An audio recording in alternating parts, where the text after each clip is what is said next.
Welcome into the latest edition of Extra Time. We have LA Stevie and Gab here to kick us off with some questions tonight. Gab, can you see yourself? Can you see yourself? Or do you just see us?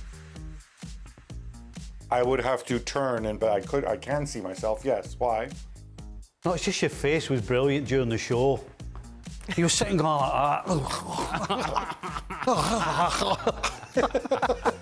Couldn't believe what he was hearing. I was talking about analytics. I get wound up sometimes, sorry.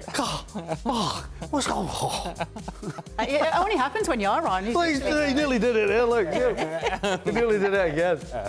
So, all right. You mean to tell me, Gab, that you did not see Stevie's impersonation of a puppet during the show? Of a marionette? I did. I missed out on it. I'll have to catch up on that. No, you didn't miss much though. No, well, all right. I would like to hear Gab gloat about how much better Serie A is compared to the Premier League after Atalanta's Europa Cup win.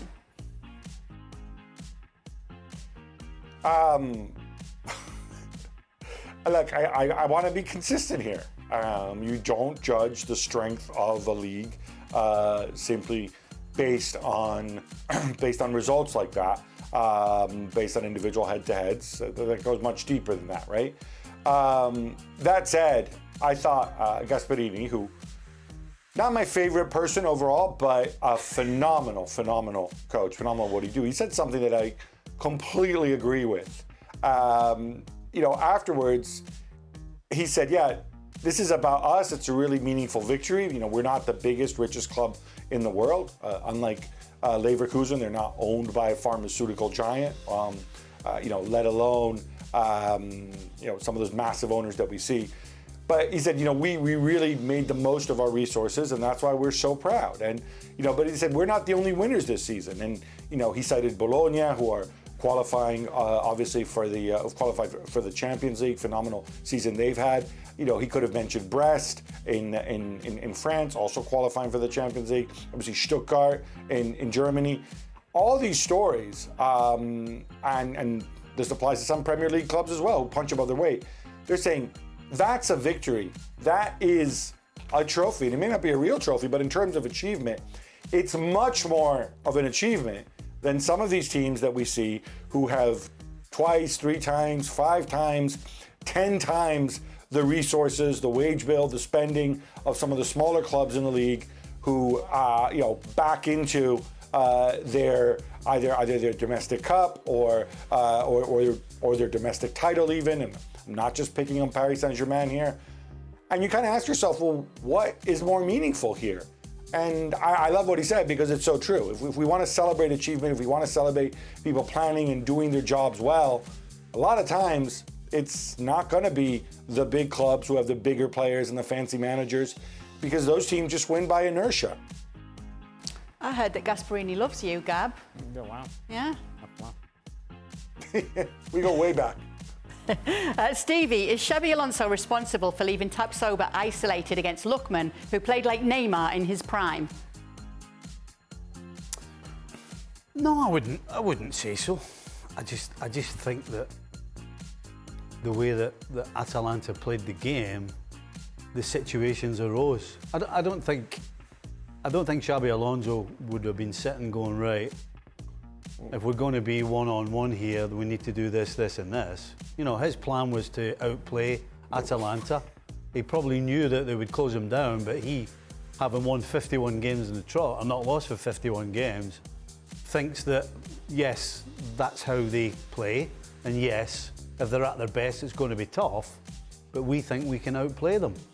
And they didn't, and they ended up in a situation where by the end of the game, the third goal in particular, defensively, they didn't know how to handle him.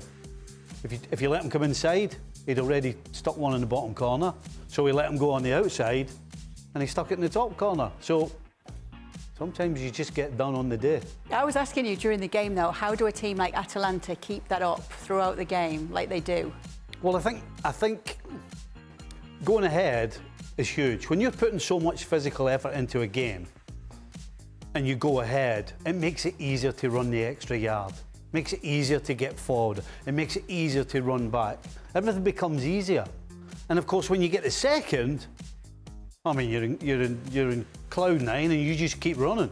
And then the third one just means that you can actually enjoy the last 15 minutes of the game. So I think the timing of the goals was perfect.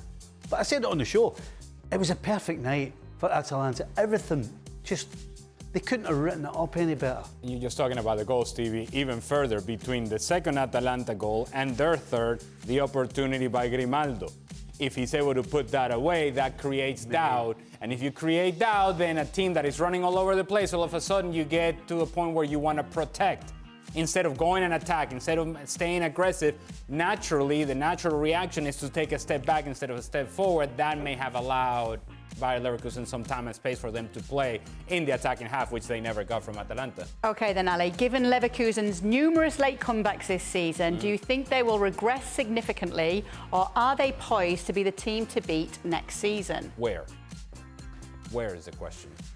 Are they the team? Well, let's state it in both. Well, in Bundesliga, yeah, they're the team to beat. Until somebody shows up that actually proves to be better than they are the team to beat. They're the defending champion. And we assume that Bayern Munich is going to get themselves right.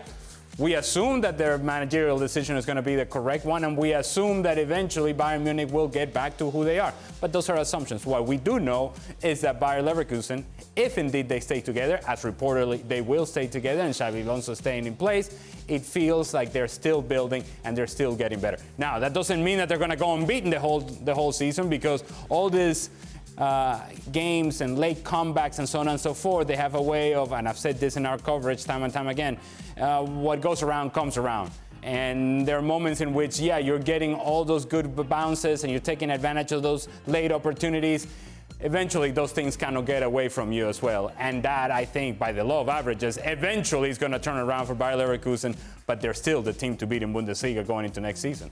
Champions League? I think we'll see how good I think we'll see what kind of coach Alonso is really next season. Because there's no way what happened this year is going to happen again. So this is when we'll see what he really is about. Okay.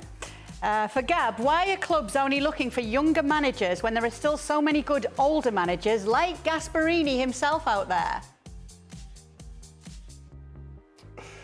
So, all right, well, specifically about Gasperini, within Italy, he has a reputation as being a guy who is who's difficult. He gets very animated. He takes things very personally, and rightly or wrongly, he's already been at a big club, albeit a club that was a basket base when he was there, and he did poorly when he was at Inter a couple years ago. Italian. So, as far as Italian clubs are concerned, they look at this and they say, "Yeah, I don't need that headache." Although that said, he has been linked to Napoli, where he'd be under a very level-headed president in Aurelio De Laurentiis. And yeah, I'm being sarcastic here. The problem with Gasperini is he's older. He doesn't speak any foreign languages at all, to my knowledge, and so a Premier League club, they're not gonna go out and get him. I mean, this is something that probably should have happened years ago. Probably Gasperini should have been appreciated more in Italy, maybe 10, 15 years ago. That was his time. More generally, if you go for older coaches who are more established, they're generally more expensive. That's one simple reason why most clubs don't do it. And they come in with their ideas, and they come in sometimes with players that they think that they know and they like, and they can get a little bit, they can try to influence the club's transfer policy, and maybe to a degree that you're not comfortable with. This happens at every club. It happens even at very successful clubs. So I think in general, younger managers are seen to be hungrier, harder working, because, Stevie's been a manager. I don't know if you had 80-hour work weeks, Stevie, but I do know that a lot of managers do, especially younger ones. And when you get to a certain age and you've got your staff, you start managing your time, and sometimes clubs don't want to see that. Fair enough. 24/7. 24/7. Phone never stops. Well, now we've got him here, aren't we, the lucky ones? Does that mean that you're going back? Okay, do you guys think with Endrick and Mbappe's arrival, Madrid will finally have a squad at par with Man City? And will Madrid be favourites if they meet again next year in the Champions League? Well, I mean, If I'm not mistaken, they knocked him out of the Champions League a Yeah, couple of weeks ago. okay, I think I understand the concept Which squad of. do you want? Is that it? Fine, I won't Okay. answer the question. No, go ahead. Go Kay. on. No, You understand the concept of the question? that's fine. Oh, don't be like that. eh? No? What? You're not answering? I was answering the Right, question. okay. Continue then. I think I understand the concept of the question, but it's hard to paint Real Madrid as a team who somehow is undermanned, as a lesser version of Manchester City, or somehow a version of a team who is struggling to have players. When you look at what they put out, when they rotate and they put out a different starting 11 and they sit Bellingham and Vinny Jr. and Rodrigo, they sit all those guys down, and then you see who they have out there. And it's Arda Güler, and it's Brahim Diaz, and this guy, and the other guy. And that team at times looks just as good as the team that is sitting on the bench. And look, I cannot sit here in good conscience and portray Real Madrid as an undermanned squad. That's not the case at all. That's actually not truthful, is what it is. If you had to pick a squad, who right now with who they've got, who would you pick?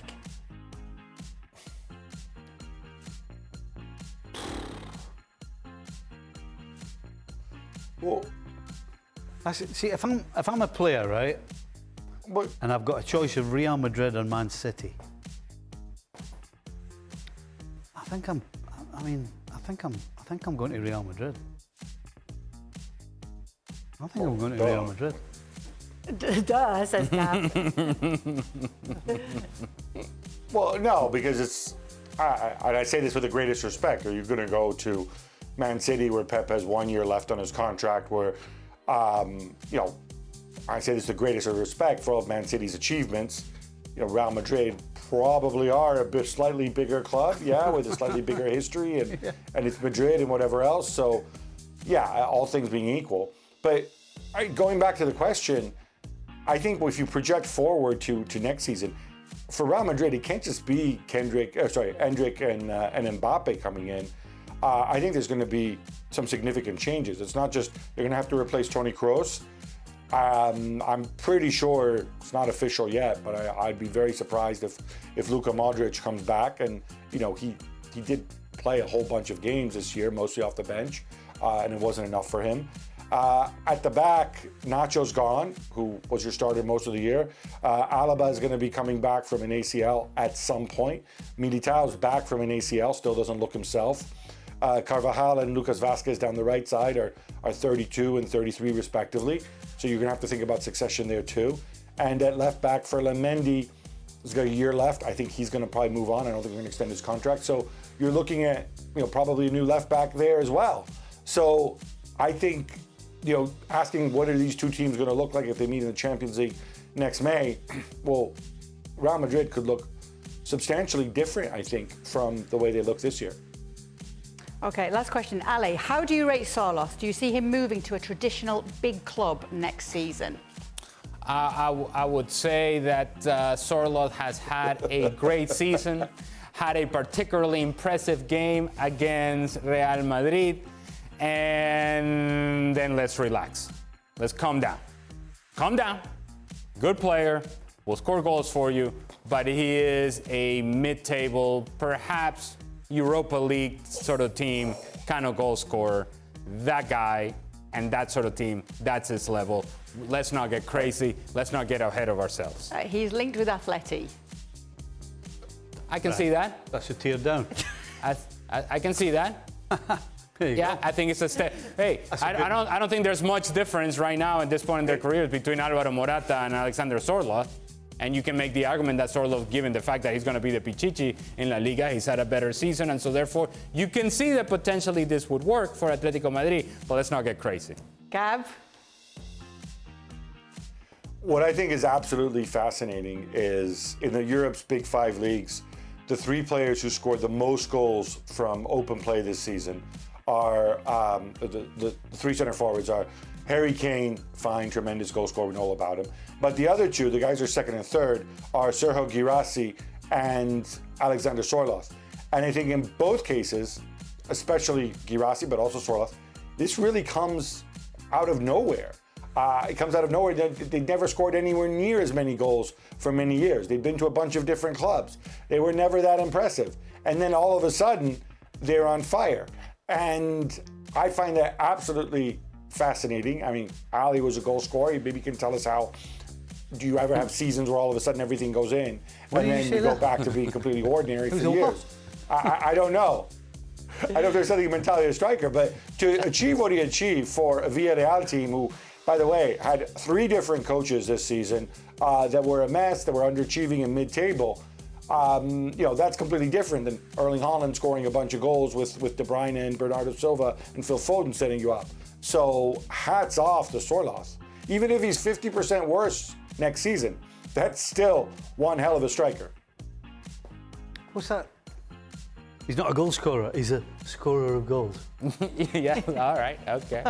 All right. That'll do it for the latest edition of Extra Time. Thank you so much for sending in your questions. We will be back tomorrow to do it all over again right here on ESPN FC. Be sure to be with us.